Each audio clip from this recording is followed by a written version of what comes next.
Hello दोस्तों, आपका हमारे चैनल पे बहुत बहुत स्वागत है। आज हम देखेंगे अगला वाला क्वेश्चन। अगले वाले क्वेश्चन में देखिए, ये क्वेश्चन उसी चैप्टर से है, मोशन वाले चैप्टर से है। ठीक, तो वीडियो स्टार्ट करने के पहले हम आपको बता देना चाहते हैं कि यदि कोई भी त्रुटि हो, कोई भी मिस्टेक हो, तो आप कमेंट बॉक्स में कमेंट करिएगा। अगर वीडियो अच्छा लगता है तो लाइक करें, चैनल पहली बार है तो सब्सक्राइब करें।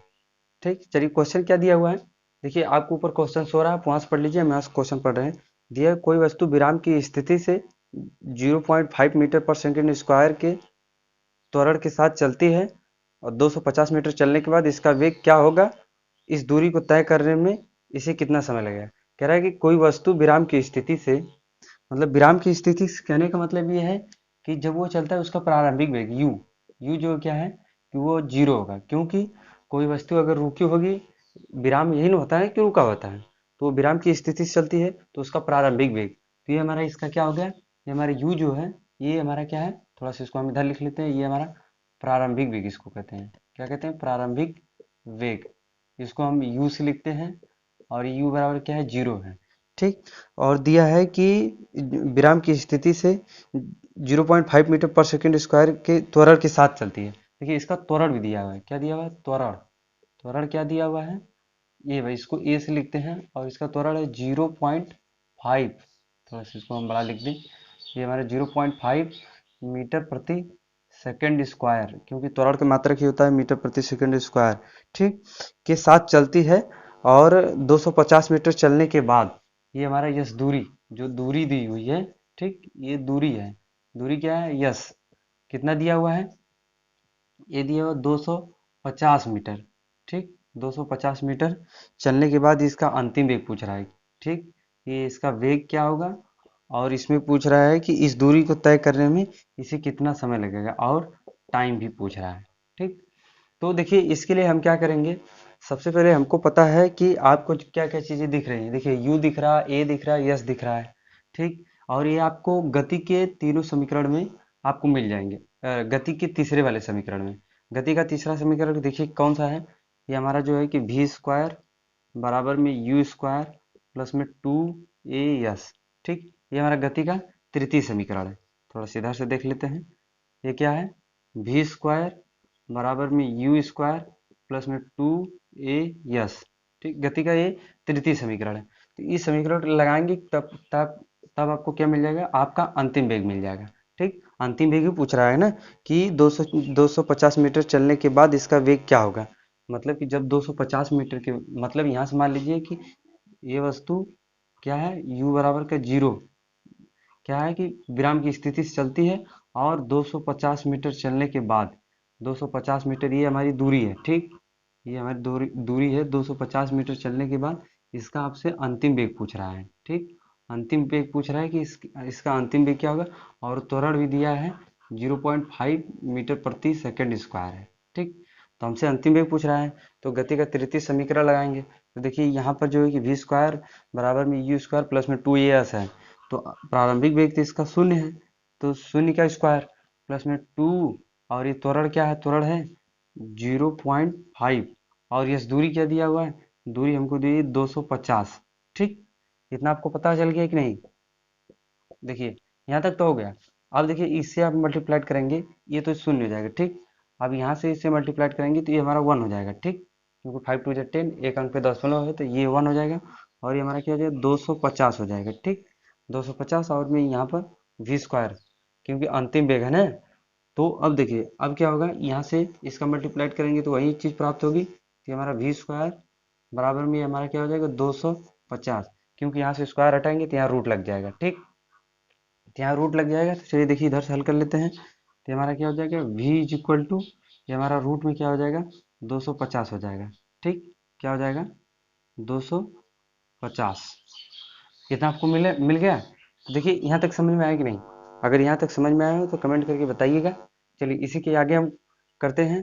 अब देखिए, अगर यदि आप इसका जो है कि स्क्वायर रूट अगर हल करते हैं, आप इसका वर्गमूल अगर हल करेंगे तो ये हमारा आ जाएगा 15.8 आ जाएगा। ठीक, ये हमारा क्या हो जाएगा, वेग है तो वेग का मात्रा क्या हो जाएगा, मीटर प्रति सेकंड हो जाएगा। ठीक, क्या हो जाएगा, मीटर प्रति सेकंड हो जाएगा। ये आपका क्या मिल गया, अंतिम वेग प्राप्त हो गया, कि मतलब जो भी वस्तु है यहाँ से चली, यहाँ तक आने में अंतिम वेग उसका क्या हो गया, 15.8 मीटर पर सेकंड का मतलब उसको वेग प्राप्त हो जाता है। ठीक, और कह रहा है कि इतनी ही दूरी यहाँ से यहाँ तय करने में उसको कितने सेकंड का समय लगता है, कितना समय लगता है, ये चीज़ हमसे पूछ रहा है। तो चलिए, समय के लिए हम जानते हैं गति के प्रथम समीकरण से। ठीक, हम क्या लगाएंगे, गति का प्रथम समीकरण लगाएंगे। तो यहाँ पे लिखेंगे गति के प्रथम समीकरण से। ठीक, यहाँ पे लिखेंगे गति के प्रथम प्रथम समीकरण से। ठीक, गति का प्रथम समीकरण क्या है, कमेंट करके जरूर बताइएगा। देखिए, ये हमारा यहाँ से था, तो यहाँ पर हमको लिखना था गति के तृतीय समीकरण से। ठीक, यहाँ पर हमको लिखना था गति के तृतीय समीकरण से। ठीक, तृतीय समीकरण से आप लोग लिख लीजिएगा, थोड़ा सा हमारा और छोटा हो गया है, तो आप लोग यहाँ से लिख लीजिएगा। तो यहाँ गति का समीकरण ये है, देखिए यहाँ तृतीय समीकरण वी स्क्वायर बराबर के यू स्क्वायर प्लस में 2as है। यहाँ गति का समीकरण क्या है, v equal to u plus में ए टी। ठीक, यही है गति का प्रथम समीकरण। तो देखिए, आपको अंतिम वेग तो यहाँ से मिल ही गया है, तो अंतिम वेग ये है, तो यहाँ पर रखिए, ये हमारा क्या अंतिम वेग 15.8 है। ठीक, ये क्या है, 15.8 मीटर पर सेकंड का अंतिम वेग प्राप्त हुआ, और प्रारंभिक वेग जो है कि 0 हमको प्राप्त हुआ था, तो इससे तो लेना देना नहीं है। लेकिन ये त्वरण क्या है, त्वरण में हमारा देखिए क्या है, 0.5 मीटर पर सेकंड स्क्वायर का त्वरण था, और समय क्या दिया हुआ था, समय हमको निकालना था, तो समय को एज इट इज रखेंगे। तो देखिए, ये हमारा 15, थोड़ा सा इधर कर लेते हैं, देखिए ये 15.8 बराबर में 0.5 इंटू में टी। देखिए इधर मल्टीप्लाइड में है, तो इसके आ जाएगा, तो बटे में आ जाएगा, बटे में आ जाएगा, तो क्या हो जाएगा 15.8। ठीक, और ये बटे में आ गया, तो क्या हो गया 0.5, मतलब कि 0.5, और बराबर में टी है। ठीक, टी है, तो देखिए ऊपर भी दशमलव नीचे भी दशमलव है, तो दशमलव दशमलव से हटाइए, तो क्या आ गया 15 दशमलव, अरे सॉरी, ये हमारा क्या हो गया 158 बटे में, यहाँ पर भी हट गया, तो क्या हो गया 5 हो गया, 5 हो गया, बराबर में टी है। अब देखिए इसको हल करेंगे तो क्या आएगा, 5 या 15 हो जाएगा, ये तो 3 बार में कट हो गया, फिर एक बार 5 एक कम 5 हो जाएगा, फिर बचा क्या, यहाँ पर 3 बचा, तो दशमलव लगा करके क्या हो जाएगा, इसको हम 30 कर लेंगे, तो 5 छक 30 हो जाएगा। ठीक, तो क्या हो जाएगा 5 छक 30 हो जाएगा। तो हमारा टाइम क्या निकल गया, हमारा देखिए टाइम निकल गया, यहाँ निकल गया कि 31.6 सेकेंड। ठीक, क्या हो गया 31.6 सेकेंड का टाइम लगता है इस वस्तु को 250 मीटर की दूरी तय करने में, इसको 31.6 सेकेंड का टाइम लगता है। ठीक, समझ में आया कि नहीं क्वेश्चन, अगर नहीं समझ में आया तो कमेंट करके जरूर बताइएगा। देखिए सारे फंडे हमने जो है कि बता दिए हैं, अगर नहीं समझ में आया तो वीडियो को रिवर्स करके आप फिर से देख लीजिए। ठीक, हमने कैसे निकाला है, देखिए आपको अंतिम वेग पहले प्राप्त हो गया है, अंतिम वेग में आपने स्क्वायर हटाए हैं, तो यहाँ पर जो है कि रूट लग जाएगा, यहाँ स्क्वायर हटेगा तो अंडर रूट लग जाएगा, तो रूट का मान देखिए 15.8 होता है, 250 को हल करेंगे तो 15.8, ये आपका अंतिम वेग प्राप्त हो गया। तो गति का प्रथम समीकरण लगाएंगे, क्योंकि देखिए यहाँ पर वेग आपको अंतिम वेग भी मिल गया है, आपको जो है कि ये दूरी भी मिल गई है, और त्वरण भी आपको है, प्रारंभिक वेग भी है।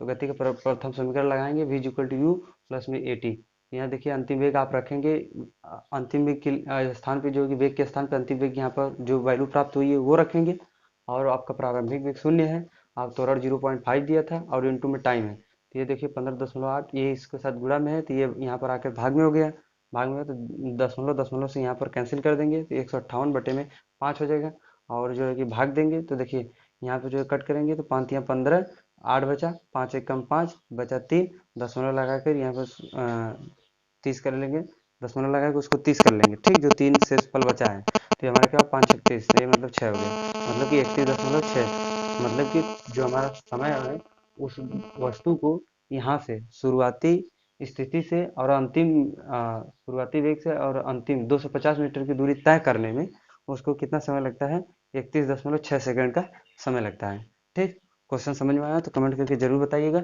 चलिए नेक्स्ट वीडियो में मिलते हैं, तब तक के लिए थैंक यू।